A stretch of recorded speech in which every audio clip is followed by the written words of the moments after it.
Okay, I literally just closed this book, and I am so excited to tell you about it. I just finished reading Poison's Kiss by Breeana Shields. I don't know if she says Breeana or Breeana, but whatever. I just came across it at the library, and I loved it. So unique, so interesting, so well done, very well written. Highly, highly, highly recommend it. Okay, so the idea behind it, it's, so the author, Breeana Shields, anyway, she took, pieces of different Indian folktales and then a couple of other little snippets from, history and culture from India, and then Buddhism and Hinduism and things like that. And she blended a few things, and then she created her own stuff as well.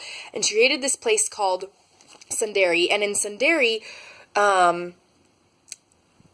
there are like 4 animals that they believe came together to create their world and balance and everything. So the main character in this book is Mirinda, and she is literally poisonous. She kisses a man and they die within 24 hours. From the time she was a baby, her parents gave her up, and this man that was like in charge of raising her sort of thing, he made her immune to snake venom, and I'm not going to give things away. In the way he made her immune, it also made her deadly poisonous. And so for years, for her entire life, as long as she can remember, she has been sent to kiss and murder these men in the name of their country, in the name of the Raja, who is the leader. But then throughout this story, she takes care of her little brother. It's just the two of them, and she takes care of him, but he's a very sickly child. So when she does these jobs and murders these men, he receives his breathing treatments to help him have the strength to literally just survive. But then one day, she's told that she's supposed to kill this particular boy, and it's a boy that she has gotten to know, and she can't. She's just like, no way. And she already hates her job, but she has nowhere else to go and nothing else to do, and so she feels trapped and stuck.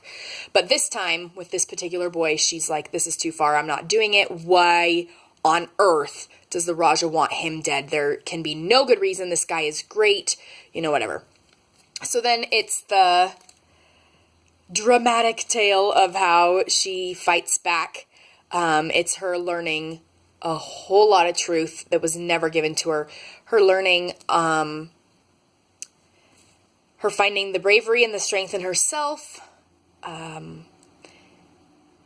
It was just so good, so unique. And it was very well done in the way that the history behind Mirinda particularly being this poisonous woman, was very well done. There were no loose ends. I understood everything as the reader. I was very impressed with the writing.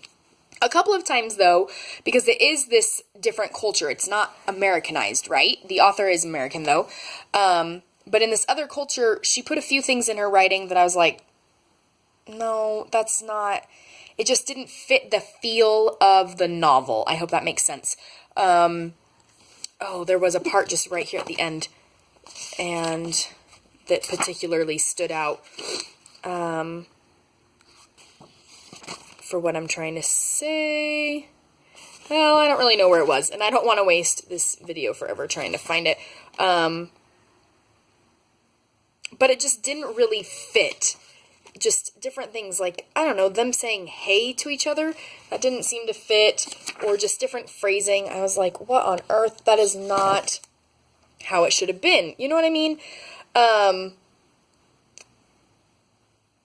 Or when they say yeah, just little slangy type things like that. I was like, that doesn't really fit in the world of culture that you've created. Anyway, sorry, that was kind of a tangent, and it did not need to be as long as it was. And I'm filming on my phone again. Sorry for the moving. But I highly, highly recommend this. It was fascinating. It was, like I said, really well done. So interesting. I loved it from the very, very beginning. I was totally invested. Some of the bad guys, they're just so bad. So they're written in a way that I disliked them almost as much as I dislike Dolores Umbridge. And that is saying a lot because she is the worst, you guys, the worst. Anyway, this video is going to stay pretty decently short, I guess. Poison's Kiss by Breeana Shields. It came out this year, 2017, and it is published by Random House. So there you go. Highly recommend. You will love it. If you read it, please talk to me. I'd love to discuss the culture that Breeana Shields has created and the way that she wove this fantastic tale about this poisonous woman. Anyway, keep reading. Bye!